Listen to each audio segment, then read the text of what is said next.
My name's Art Currier. Welcome.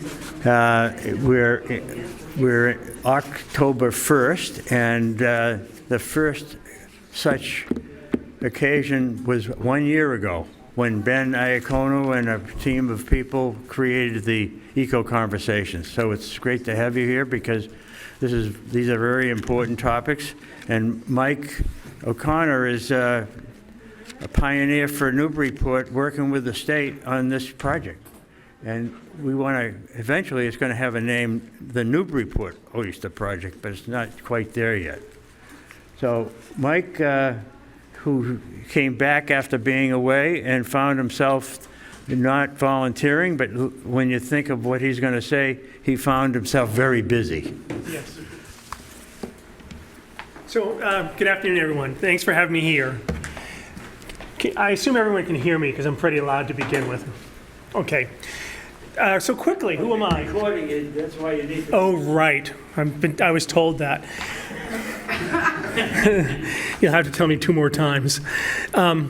So quickly, I'm going to talk a bit about the Mass Oyster Project and talk a bit about the activities in Newburyport. But what I really want to talk about is where we want to go with this project. But before I do that, introduce myself. I'm Mike Connor. I am a native of Newburyport. I wonder if this picture is really horrible, but did anybody recognize that building? It's the Belleville School, which stood right here. And I attended. I'm still rather resentful of this building, nonetheless. And real deep trivia, if you count down 1, 2, 3, 4, 5, that one of those windows was my mother's office because she was the school nurse at the Belleville School. So it's Old Home Week. I got involved with Mass Oyster Project this winter. The Mass Oyster Project has been in existence for, I think, 7 or 8 years. I'll talk a bit about that. But I've been attached to the water all my life. And that's what originally drew me to it. I didn't really know much about oysters. I don't eat oysters, just to be clear. But there was something about the project, that the connection with the water and the connection with Newburyport, because we are a port. It all came together for me personally. And we had a group of people who came together over the course of this summer.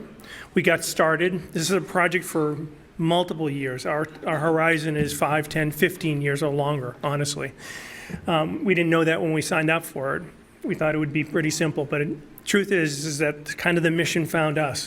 And when I say us, I'm speaking on behalf of a volunteer group, 14 or 15 people, most of whom are residents of Newburyport or Amesbury. We can get a couple of Raleigh as well. That's okay.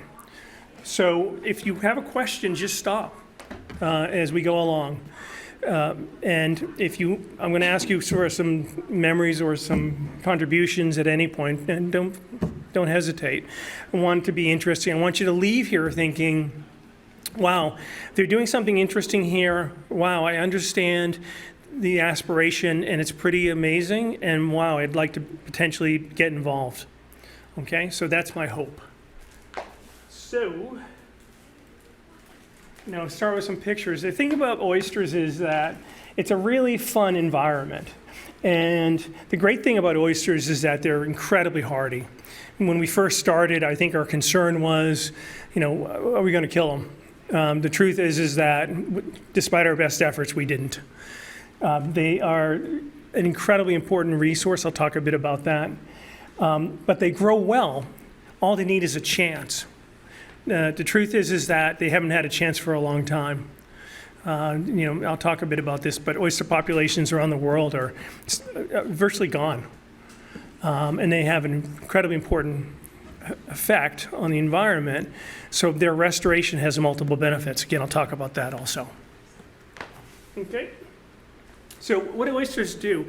I always like this. The thing about oysters is that they filter water. That's how they eat. Like, the big question is, why are they filtering the water? Because that's what they eat. And they filter the plankton, the phytoplankton, plant, or the zooplankton, or animal. And interestingly, if you eat an oyster, some part of the flavor profile is actually influenced by the type of plankton they're filtering. So that's interesting. But what's important there is because they filter, they clean the water. And not only clean the water of algae, but they clean the water of things like nitrogen and other chemicals. And the truth is they can then concentrate those pollutants in their tissue, but then put in clean water, they'll very quickly pass those pollutants as well. So they proved to be very, very powerful at cleaning water. An adult oyster, which is about 3 years old, can filter about 50 gallons a day. So we had 60,000 oysters. We grew 60,000 oysters. The way I like to think of that is, if you know the big water tank on Marsh's Hill, our oysters could have drained that tank in 4 hours. Yeah. So they are powerful in their ability to clean the water. But in addition, they also, they're social. They clump, or they grow on top of each other, and they form reefs. And those reefs have a couple of benefits, one of which is bottom stability, which we sorely lack. If you go out to the mouth of the Merrimack in the winter and you see those huge walls of white where the surge is coming in on the river, well, that's unabated because there's nothing out there. It's sand and mud. It's flat. Now, when I was growing up, there were mussel beds out there, and there were clam beds out there. So that formed a buffer, and that storm surge was abated by those reefs. But they're gone. There's nothing out there now. I can tell you that. Nothing out there. We need to get that back because that is a primary benefit of being able to put the reef there, and then that abates that surge. But equally important is it creates an environment for a marine habitat to grow. Think of it this way: you have oysters, then next thing you know, you have small weeds and eelgrass grows around it, and that attracts small fish who attract larger fish. And restoration efforts have shown that within 2 years, or even 2.5 years, you can have a thriving marine environment in a space that was previously absolutely barren. But it starts with a reef of oysters. I mean, they really are incredible and pretty powerful. But the problem is, as I mentioned, around the world, we've lost probably 85% of the mass of oysters we had even 50 years ago. In some places, like the Chesapeake, famous for their oysters, they were down to about the last 1 or 2% of oyster mass. There was a massive restoration effort that was put together more than 10 years ago that's proven very successful in the Chesapeake. There's an equal restoration effort that's underway in New York City, in New York Harbor, called the Billion Oyster Project, and guess what their mission is? Billion oysters. Started by a school teacher, wanted something to do with kids. And it's taken off. They're about halfway there. And the areas where they've planted oysters have proven to, again, effectively clean the water, but also brought back marine habitat where there was none. And this is all within literally the shadow of the massive buildings on Wall Street. And it's literally happening right there. So oysters were on the edge. And oysters weren't on the edge here. They're gone. Now, there are some oysters like in the Parker River. But think about it. Everybody's seen an oyster shell, perhaps, and you walk along the beach. How often do you find an oyster shell? I mean, virtually never, because they don't exist any longer in our waters. And given all the benefits I described, and the fact that we have none of them, I mean, something's just wrong with that picture. This is a little more detailed.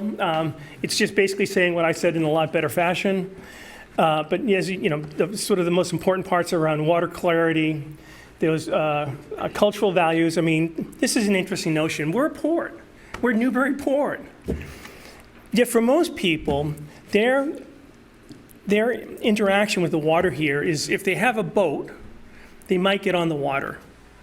But that's kind of akin to, driving through Raleigh on Route 1 and saying you know anything about Raleigh. Because you don't. You got to get out of the car. And that's somewhat similar here. Finding ways to re-engage people in the water in a very meaningful fashion. It doesn't have to just be oysters. It could be clams. It could be digging clams. It could be just going to see an oyster farm. I mean, all those things have an incredible benefit of connecting us to the waters that are part of our name and certainly part of our heritage. Lots of good benefits. We talked about that. Any questions? I mean, I'll stop for a second. Any questions? Please. Well, you asked us how often we walked on the beach and seen an oyster shell. Yeah. I don't know why you would see an oyster shell if they're going to be in reefs. They would be oysters that have been eaten and discarded, right? Well, so the question was, why would you see an oyster shell? And the truth is that the largest part of why you would see an oyster shell on the beach is because of predation or because they are uncovered, especially in the winter. If over the winter oysters are exposed to the cold, they tend to die. They don't necessarily die. They can be exposed to the air, but they tend to die because of the cold temperatures and also predation, such that if oysters are exposed, they could be eaten by seagulls, for example. So then the source of the shell would be as much natural as it would be somebody who's eaten and tossed it there. In fact, one of the things about planting oysters is kind of one of the little secrets is you have to plant them in a place that's very difficult for people to find them. That's by law, because the states, including the Commonwealth of Massachusetts, they don't want people stumbling upon oysters in particular, not just any shellfish, but oysters in particular, eating it and then getting sick. So you have to be very careful about where you plant them, for example, if you're actually doing aquaculture. But for the most part, the oysters you would find would be oysters that, they have about a 20-year life, but they do at some point expire, and those might be shells you would find as well. When you go to a place like down on the Cape, on the Outer Cape, you're more apt to see shells. And they're natural shells. Oftentimes, you can see them on the beach and up at the rack line. And again, we don't see that because we just don't have them. Any other questions? Please. If you're removing pollutants from the water, are we eating the pollutants when we eat the oyster? That's a great question. The question is, are we eating the pollutants? Because the oysters are filtering the water, are we then eating those pollutants? And the answer is, fortunately, no. What happens is, it's really managed in two fashions. One is where you can take oysters is regulated by water quality. There's 4 levels of water quality that the state designates, and basically it has to be the highest quality water for you to have an oyster that you can eat. The other side of it is that oysters, as I mentioned, because they filter, they can then be put in a tank and they can clean not all, but most of the pollutants that they actually have in their soft tissue. And the third part is that any oyster that's consumed is in a very rigorous cold chain, in the sense of what that means is from the moment it's harvested, a person who is harvesting the oysters or digging the oysters has to tag them, and that tag then follows them through a process whereby the custody is always documented. So if I then sell it, I have to sell it to a shellfish dealer, for example, and only specific dealers who have the capacity, and then they've shown to the state that they have the storage, the right sort of storage.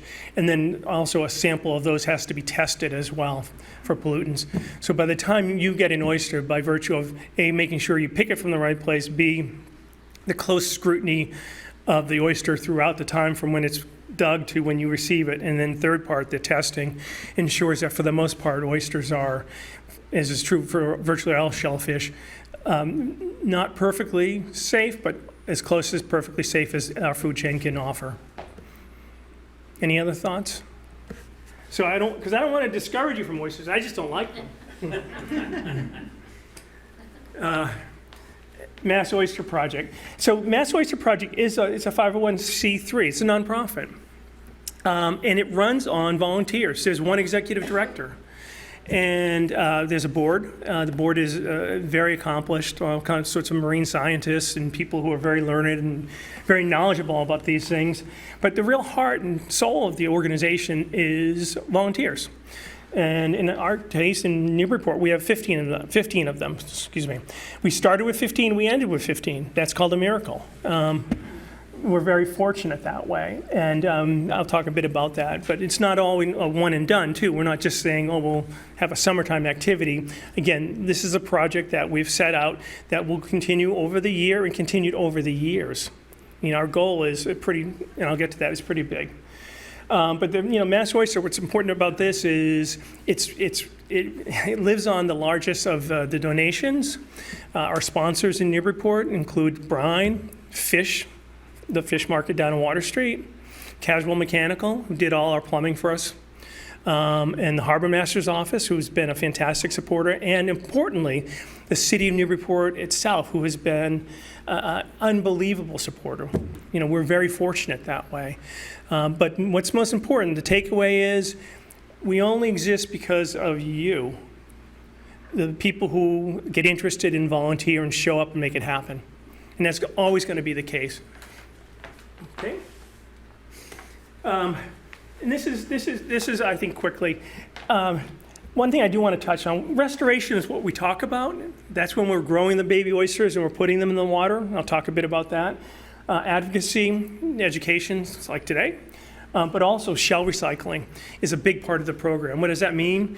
Mass Oyster contracts with restaurants to take their shells. And then you think, well, that's a pretty simple process, right? No, it's not, because the problem is that when you pick up shells, they're actually classified as a biological hazard because they're a great medium for bacteria.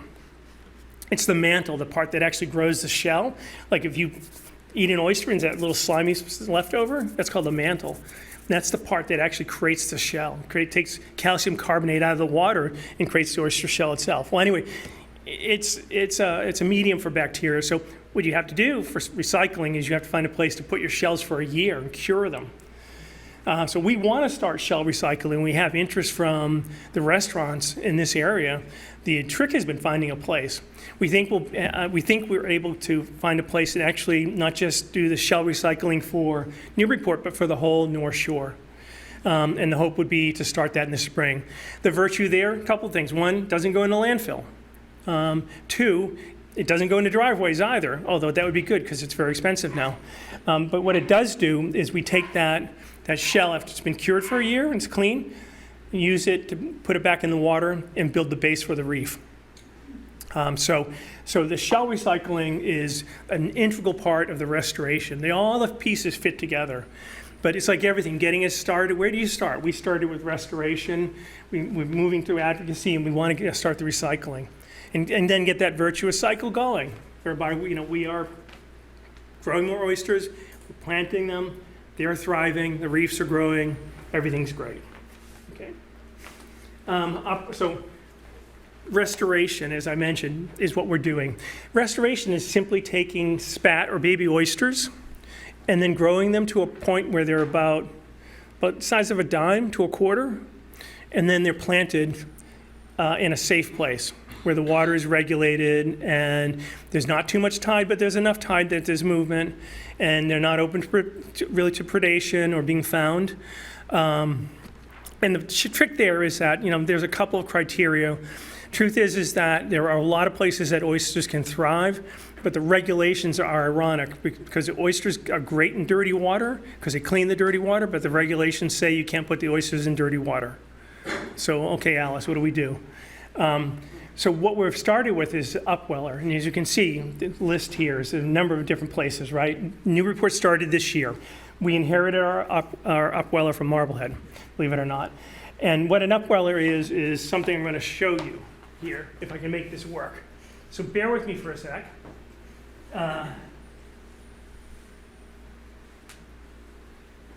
It's a video. And it's really interesting. Can't find it. Thank you. And that's why we have expertise in the room. You're only as good as the people you hang with.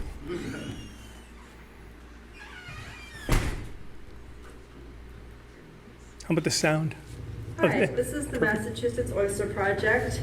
We're at the Gloucester Upweller, located on the pier at the Maritime Gloucester Marine Heritage Center. And in this video, we're going to show you how an upweller works. If you'll see a long white pipe extending down into the water. That is our intake pipe. We have a pump in the water. You can kind of make it out. It's in a milk crate. And that pump pumps water up into the upweller. So this is looking over the side of the pier. If you look down, you can maybe make out the pump in the milk crate. And then we'll come over here and in through the intake pipe. And that's where the water enters the upweller. Here you can see the water coming into the tank. There's perforations in the pipe, and that allows the water to kind of diffuse throughout the entire upweller. So this is the upweller running. We have the water coming in, the intake pipe on the floor there, and it comes up through the buckets. You'll see that they have bottoms cut out, and there's a mesh.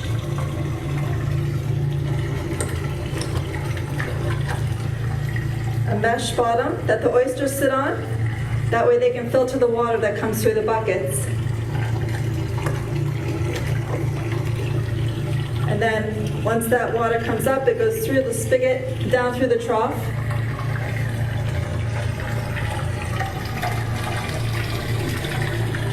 And out the exit pipe, back into the water. The reason we need the water to be constantly circulating is that oysters are filter feeders. They eat both zooplankton and phytoplankton, which is algae, and this is giving them a continual source of food. Also, they need oxygen to survive, just like everything else, and this gives them a constant supply of oxygen. Another great benefit to the upweller is that it's a completely protected environment, and they're protected from any kind of predation. And so that ensures that almost all of the oysters survive. We have very little mortality, if any, in our upwellers. So that's the upweller in Gloucester, I which want to know where to invest $1,000. hey, wait a minute. Wanted to watch that. That's the upweller in Gloucester, which is in many ways, Gloucester has been a real inspiration for us. They've been very helpful. Any questions about that video, though? Yes. How can you tell if the spat is alive? Oh, so They look so inert. the question is, how can you tell if the spat is alive? And the answer is, it depends on the time scale. In the larger time scale, you should observe growth. In the shorter time scale, the way you can tell the oysters are alive, and you'll pardon me, is when you stir the bucket where they are, all of a sudden the water turns cloudy and brown. Guess why? Because they're eating. And if you eat, what do? And so you can see literally the oyster excrement in the water. And that's how we knew when we first put them in, because they were so tiny. We didn't know if they were surviving at all. And I would stir the water and I would tell people, yeah, look, they're doing great. Look how dirty that is. These guys are going to town. So why Newburyport? I think it touched on this, but shellfish town, right? Traditionally not oysters. As I mentioned before, thriving waterfront, but not a thriving marine ecology, like quite the opposite. The headline is the water isn't as bad as everybody thinks it is, truthfully. And that's been part of the narrative that's hurt us. Yeah, when I was a kid, maybe that was true, but I'm not a kid. It was a long time ago. And the water is a lot better than we understand, and that the Commonwealth recognizes. And that's part of our mission, to help them understand that. But also, I just want to add, Mass Oyster was already interested in your report and just happened to raise a hand at the right time. But it was a great combination. As I mentioned, Mass Oyster is in North Shore, Gloucester, Manchester, and down in the South Shore. But we've routinely been told that Newburyport has had the best support for the Mass Oyster Initiative compared to all the other cities. And I'd say, what does that mean? And I think it means something as simple as Jordy Vinning is here today as representing himself, perhaps, but also the city of Newburyport. He's the senior project manager, who's been very important. Paul Hogg, as I mentioned, the harbor master, who has had his entire crew support us. I can't tell you the number of times where something's gone wrong, and the call or the text is from the harbor master office to get myself down there to fix things. We couldn't do it without that partnership. Anyway, I put this here because I don't know if any of you do. Any other people have memories of the waterfront? Anything? What do you remember? Well, I started coming to Newburyport in '65. Yeah. It was just all overgrown and broken wine bottles and not a nice place to be. Wine bottles? Come on. Those are my fingerprints. Yeah, it was different then, wasn't it? Oh, it sure was. Yeah, and that's I put that there because that's the Sabino. There used to be a steamship that ran up the Merrimack, and I lived off of Ashland Street. I lived off Madison Street. Then I lived off of Ashland Street right here, where Kelly's gas station is, just down right there. And you could hear the Sabino whistle from our front yard. I remember that vividly. And it didn't last because there wasn't anybody to take the ride. I mean, it was Newburyport back then. It went to Mystic, Connecticut. Anyway, and this, downtown, the famous pictures of downtown. I mean, Newburyport was, it was on its heels for a long time. And the waterfront still is in some ways, again, other than boats. And what we're calling for is a restoration of the water similar to the restoration of the city. It seemed impossible back in the day. And it was controversial. Like, not everybody wanted to improve this city, trust me. But it happened because people, at a grassroots level, decided they wanted it to happen. They wanted the city to be a different place. Well, we want the waterfront to be a different place. So that's the aim, ultimately. What's happening? I'm getting close here. As I mentioned, so we had 60,000 spat. You can see, same watch. The size, these are tiny. 60,000 came in a box this big, in a bag. And we put them in the upweller, which is located at the harbor master's office. It's still there, but it's not running any longer because what we did, we put them in the 60,000. Over the course of the summer, we had volunteer crews, 2 people usually come every day to clean the upweller because it gets a lot of sediment, to sort the oysters so that they could grow proportionally, like in the same size. Smaller ones tend to do better if they're spread out, for example. All these things we learned. And then ultimately what happened yesterday was we planted the 60,000 oysters in Plum Island Sound, just behind Grape Island, which is if you go down to Lot 5 in the Wildlife Refuge, and you walk 20 minutes into the water, there's a spot there where the oysters have been put. And there were oysters put last year from Gloucester and from Manchester because we didn't have an oyster upweller in Newburyport last year. This is our first year. But those oysters were placed there last year, and all the literature says an oyster should grow on average about an inch a year. And the amazing thing was they went out there and they looked and they found where they planted the oysters, and guess what? On average, they had grown an inch. So it's happening. The problem is it's happening for Ipswich and Rowley. It's not happening for Newburyport. It's happening over there because that's where we could permit, because there's an issue of the water here. And there hasn't been a history of oysters here. And so as a result, when we wanted to plant, they said, no, put them over there because that's easier. But the aspiration is much, much larger than that. Really the aspiration is we're going to continue to grow the spat. There's the upweller. It's got a lid on it. It would be exposed when the volunteers are there.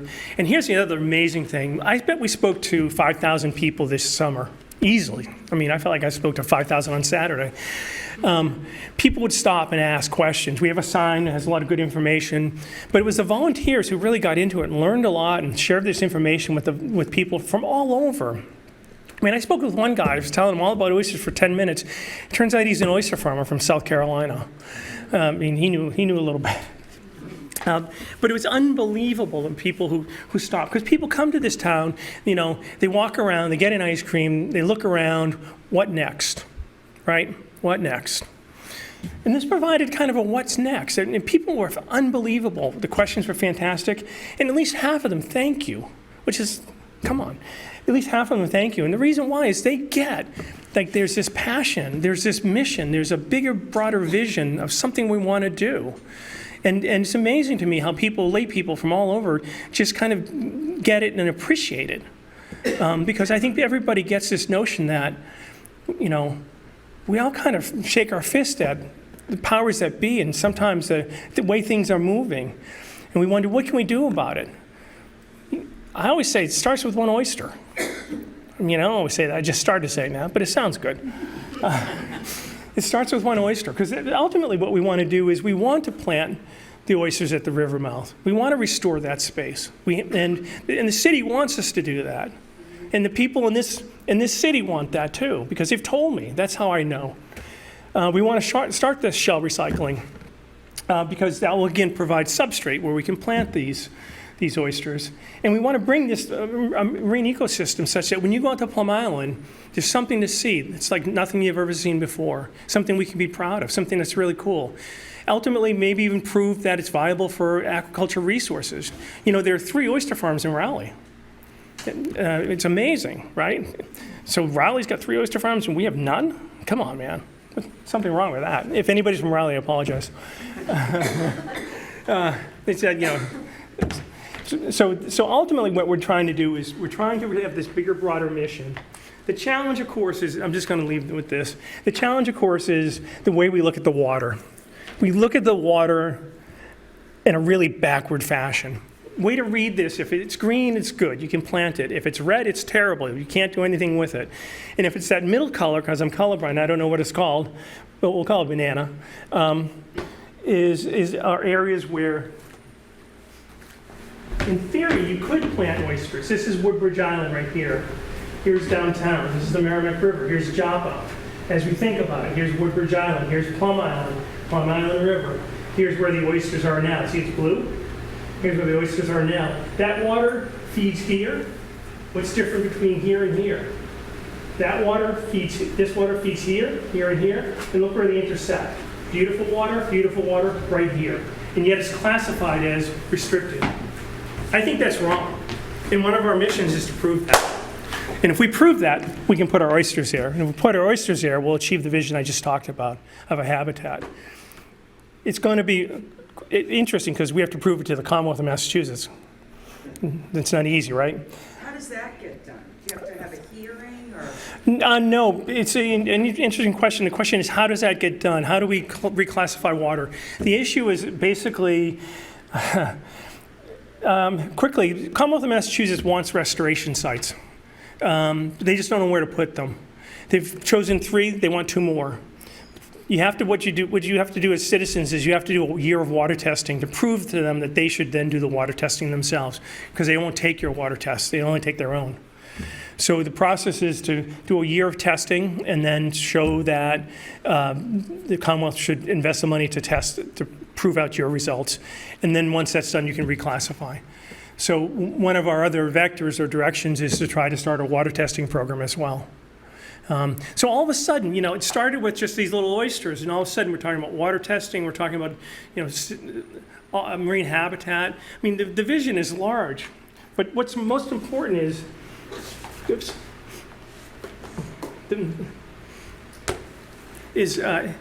starts with help, right? So, homegrown solutions, get involved. I mean, we're looking for volunteers. If you're interested, go to the site, massoyster.org, www.massoyster.org, and get involved. As I mentioned, we're working with the Mass Division of Marine Fisheries, or DMF, to explore how we can reclassify the water.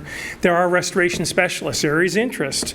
We didn't even know what we didn't know. So we're just learning these things. Who do we talk to? Is it the person in Gloucester, the person in Salem, what not? The other thing is, this is kind of crazy. There's the depuration, the shellfish plant, Plum Island. It's empty, right? Commonwealth decided it wasn't worth it. They've offered it to the city of Newburyport. In theory, Newburyport could take that. And for nothing, is what I understand. Oh, no, that's never nothing. They could take that.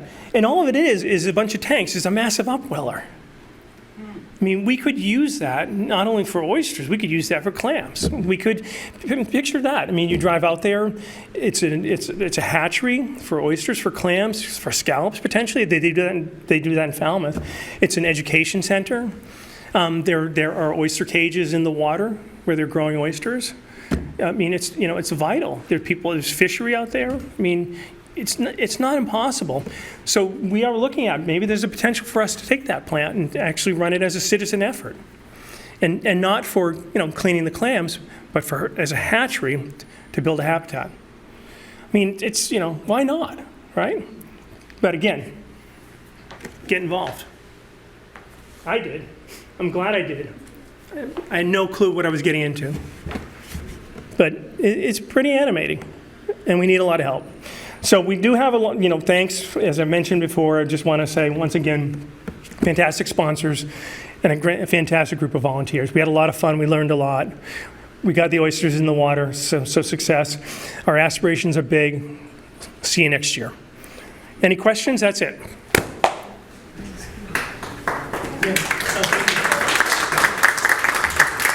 Clams clean the water as well as oysters? Yeah, they do, but not as well. Not as well? Yeah, they don't. I don't understand exactly, but they filter about half as much water as an oyster. So does it make any sense to take a step approach, and because we are accustomed to clams in this area, to Yeah, go with clams and then work to oysters? Yeah, that's a question. The question, would it make sense to take out an approach whereby we start with clams or bring clams in? And the answer is absolutely. I didn't know that until this year, but I think that would be incredibly important for us to not, if it's the Mass Oyster Project, let's think of it as a Newburyport Shellfish Project, because clams should be next. They cohabitate with oysters, clams in the mud, oysters up above, and then while they don't filter as much, it's interesting, they're a little harder when they're in a larval stage. They have a higher mortality rate than oysters, but once they're planted, they tend to thrive even better. So if we had those tanks, we had that depuration plant, we could start clams and we could start seeding the clams out in that area where there are very few now, but there could be a lot because there was a lot a long time ago. And we can reclassify the water. Actually, we didn't even have, that's a good point. We wouldn't even have to reclassify the water for clams. Clams can go in different water than oysters. So we could actually put the oysters out there. I'm sorry, clams out there now. So that would be part of the larger vision, not just dependent upon the plant itself, but we'd like to get clams involved too. Any other questions? Yes, please. Is the state of Massachusetts supporting all of this? Yeah, does the Commonwealth of Massachusetts support this? Yes, they do. The Healy administration has passed an act whose name escapes me, but it's devoted specifically to restoration of marine habitat. And there is funding for restoration work. For example, the Division of Marine Fisheries added a restoration specialist where before they had none. That person's based out of Gloucester. They're on a 5-year grant. So there's very active interest in some efforts on behalf of Commonwealth of Massachusetts to look at restoration. The challenge there is it kind of goes to the obvious places. Like Falmouth has benefited quite a bit. And Manchester is trying to line up to do restoration work themselves. And they have a very, very, very wealthy patron who's willing to fund a lot of it. So we're not in competition with one another. We all have our own virtues. We don't have a wealthy patron that I'm aware of. But the thing I think we have in Newburyport is one of my observations coming back here after growing up and leaving is that it's the type of town that people are very cause-driven. And if you're the right cause and you bring value and you bring an aspiration, the people of this city will get behind it in a really powerful fashion. And that's my bet. So yes, the Commonwealth supports it, but we're a little late to the party, and we're probably not the obvious suspect.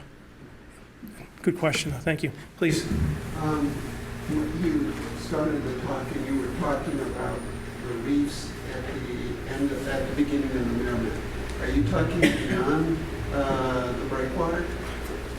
Great question. Talking about reefs, are we talking beyond the breakwater? The answer is no, it would be inside. As Joppa widens, if you can picture the river, as Joppa really widens, and Woodbridge Island sort of cuts across, and then there's the Plum Island Point where the fishing boats are, captains, ladies' boats are. So that area itself, because what you have to have is you have to have some tide, but not so much tide that things get washed away, particularly in the early stages. You need a certain type of fairly stable bottom. It can be sand, it can be mud. You need some rock, but not a ton, surprisingly. And that area has all those qualities, believe it or not, for a very good environment. Again, the only issue is the classification of the water. There'll be others, I say the only, but to my mind. So it would be inside. Restoration outside. Ocean restoration is very tricky because of one nor'easter, and that could be it. So most of the restoration efforts are done estuarial or tidal areas as well. Please. As I understand it, the purification plant failed because 2 of their saltwater wells were unable to produce the water for it. And then the state then abandoned the project because we were getting a business anyway. There's no shortage of clams on the island. Right. Every week I live on the basin, and we're invaded by boats that come in during the low tide, Yeah. and they break their back digging for 4 or 5 hours and leave with a gun about this far above the water. So there's millions and millions of clams in the basin and upriver by Woodbridge Island. We have no shortage of clams. We have a shortage of what to do with them when we dig them. Right. Also, we need more diggers to do that, to thin out the real big clams and start creating space so that the clams can start growing again.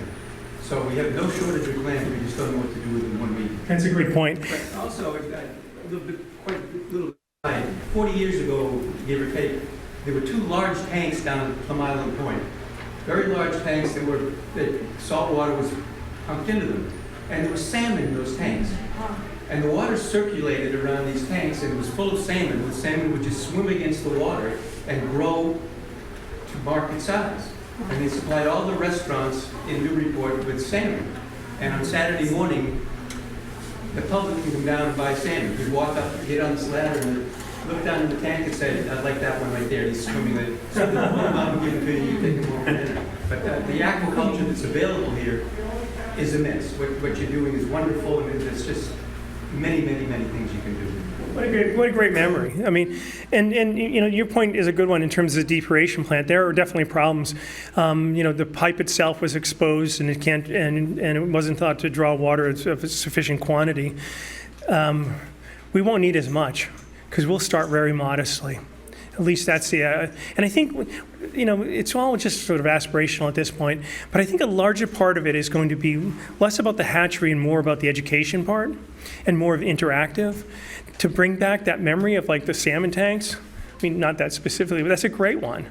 You know, there were a lot of things that were going on. I mean, when I was a kid, you go down to Tournament Wharf, which is where Michael's is, and on, you know, Saturday night, and people would bring the tunas in. Because there was just enough tuna that you knew there was going to be a tuna that day. We'd get an ice cream at Webster's and then go down to see the tuna. I mean, I remember that vividly. And you felt connected, see those tunas. And, you know, you felt connected to the place and you knew the fishermen and you knew the boats. And it was important. Yeah. Anyway, more questions? Come on, please. Question. Maybe this is the beginning, but what happened to the 85% of the oysters that we lost? Is it habitat or is it predation? Or is it something else? Great question. So what happened to the oysters that were lost? I mean, as I mentioned before, we lost up to 85% of the population. Overharvesting was a big issue. Loss of habitat, you know, encroachment as people built closer to clam flats, muddies the water. And you know, dirty water. They tend to do better with because they're filter feeder. They feed on plankton. Plankton needs sunlight. So lost, poor water quality. Not just the chemicals in it, but also in terms of the opacity of the water, or cleanliness of the water. Predation, some predation, but that's far less of it, and also just you know, being for the most part crowded out in the sense of places where high uses of nitrogen in the water, algae bloom, fight for oxygen. Next thing you know, it's all algae, nothing else. So a combination of overfishing, overbuilding, loss of habitat. Just general degradation of the water. Never thought of the food source. That's interesting. That water clarity would decrease the food source. Yeah, it's a big. But where restoration has been, you know, tried, it's worked. I mean, Chesapeake's a perfect example, which is Chesapeake, as I mentioned, you know, down to like the last 1% to 2% of their oyster population. Everybody, Chesapeake, right? Man, oysters, come on, man. But it took 10 years for restoration. And the interesting thing about the restoration, a large part of it was funded by the federal government, but also a large part of it was supported by citizens, such that people who had houses or had docks, they started to put out oyster cages, and they started to grow oysters themselves. And then they would give the oysters to a local organization, and the local organization would plant them to build reefs. And that was an appreciable source of citizen support for the restoration. And also, I just want to add one thing that I always like to add, which is you have an oyster, right? A well-fleet oyster. People say, oh, they're the best, right? Oh, you know, this oyster, that. Truth is that if you eat an oyster on the east coast of the United States, it's the same oyster. It's an Atlantic oyster. It's C. virginica. The difference is that they take on, the flavor reflects the quality of the water. Like, in wine is called terroir, right? My good French from Newburyport High School. The quality of the earth. In aquaculture, it's called merroir, which is the quality of the water. So the salinity, the types of plankton, and some of the secondary factors shape the flavor. Our thought is if we had Newburyport oysters, they would probably be fairly meaty and kind of like savory. And maybe almost like a little herbaceous, believe it or not. We already can picture it. We don't have them, but we can already picture it. Because the oysters take on the quality of the local community. That's the important thing. Anything else? Okay, cool, I've done enough.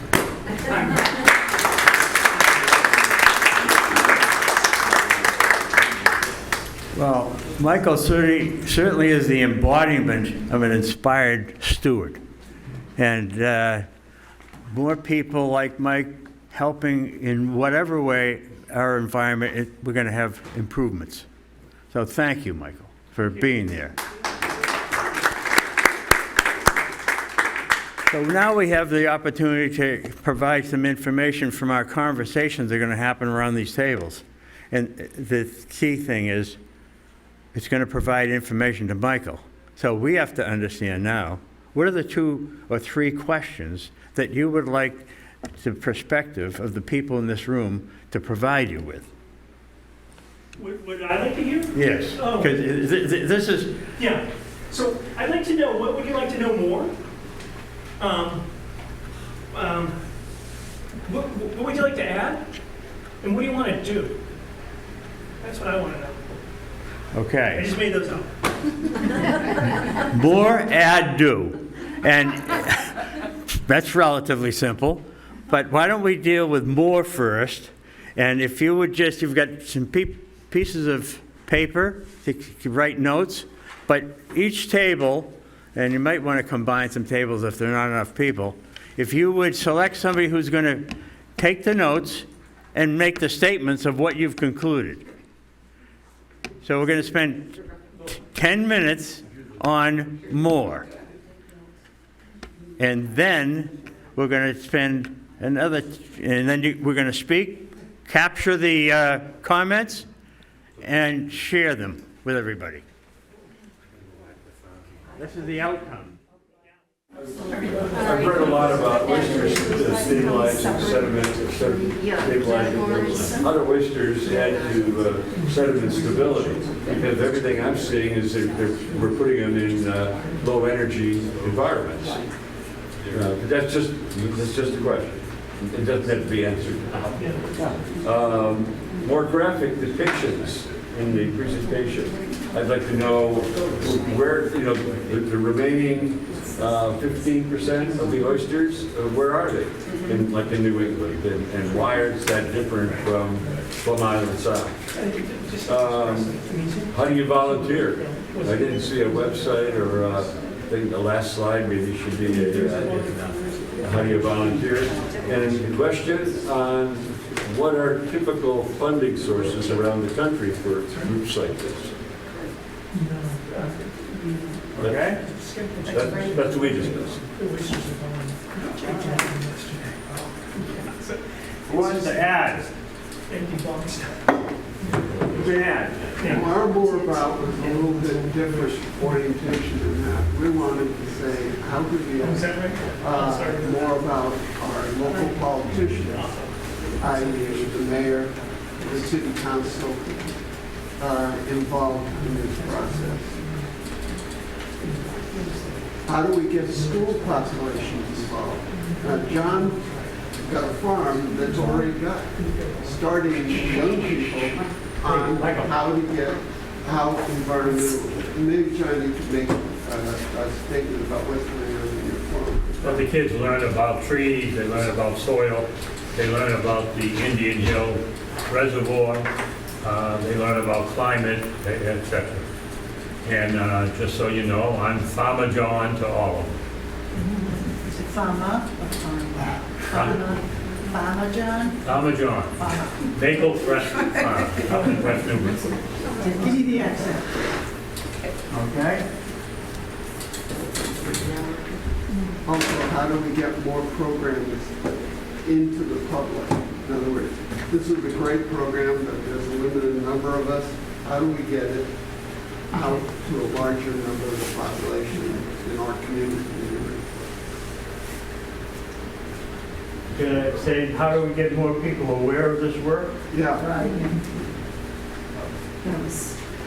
Okay? Anybody, another table? We will type these up and we're gonna send them to everybody, needless to say. And you can share them if you see. How can we get the state to be more involved, somehow force them politically or whatever, to be more involved in saving something like the purification plant, something that can be utilized in this whole project of oystering, rather than starting all over from scratch and finding a place, uploading and use that, again, using that as your base of operations. We already have the infrastructure in a lot of cases, and rather than let them close it up for a while and then say it's non-usable, keep it going so that we can finally either raise the funds or utilize it for this project. Okay? Yes, ma'am. Volunteering, do we have anything like a list of what's needed to volunteer in what you would need to know or do? Very good.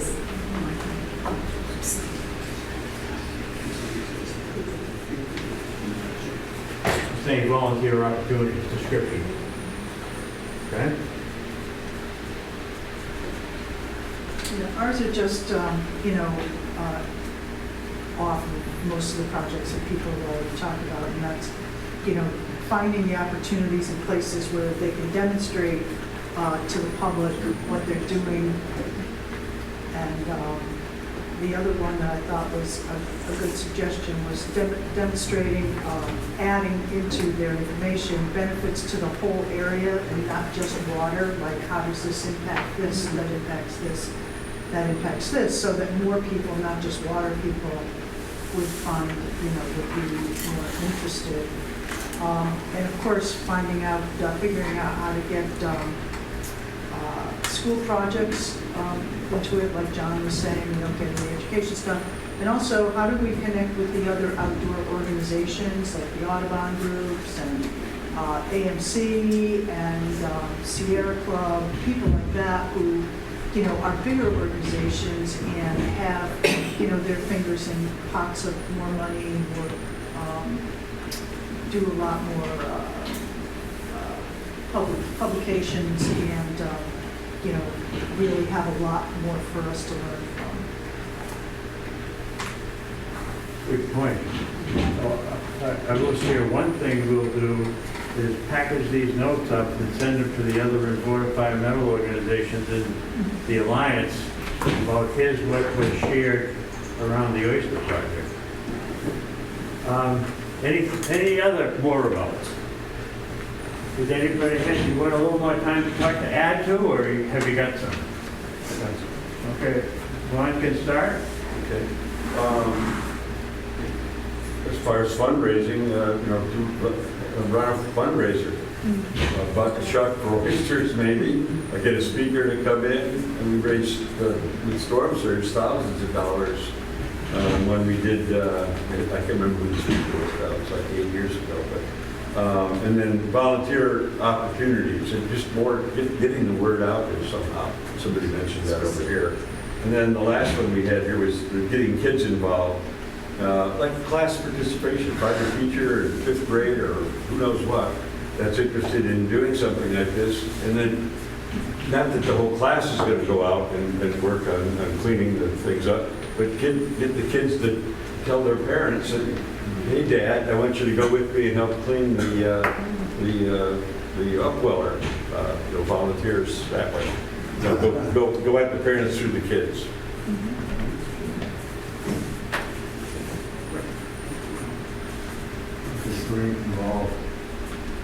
Isn't there an oyster festival coming up? It was last Saturday. Oh, close. Yes. It was? Yes. How far? Yeah. It was not. What else? I wasn't there either. What other opportunities are there? No, it did gangbusters, I hear, though. Yes, you kind of got all that. Anything else? Okay. Could really do oyster. Nothing else on that. So the last question was, what can we do to help? And it would seem that there's a number of points in here about what can be done. Are there any others that weren't mentioned in terms of what can be done to help? What if we thought about social media? Young people. Information for young people to share. It's probably a good Yes? idea. I'm wondering whether or not this would be an opportunity for Mass Audubon to work with the Oyster Project in educating children. I've been volunteering in Mass Audubon for 20 years in the youth programs, pre-K through high school. And we have a touch tank at Mass Audubon, a large touch tank, and we do a lot of work with marsh, life in the marsh, and education about ocean life. And I'm wondering if there could be some kind of a collaboration between Lisa Hutchings, who's in charge of those programs, educating the kids on the Oyster Project. So I don't know whether that might be a possibility to, integrate the two projects in some way. Very good thinking, because collaboration is so important. One of the things we say is collaboration is how difficult things get done with engaged team members. Any other comments? Thomas, Ileana, get any observations? They're from Endicott College. They're doing on an internship program with ACES, and they're putting together the environmental open house that's going to happen at the high school on October 22nd. And they are the co-leaders putting it together. Yes. Anything else? Any last comment? Well, thank you. Thank you.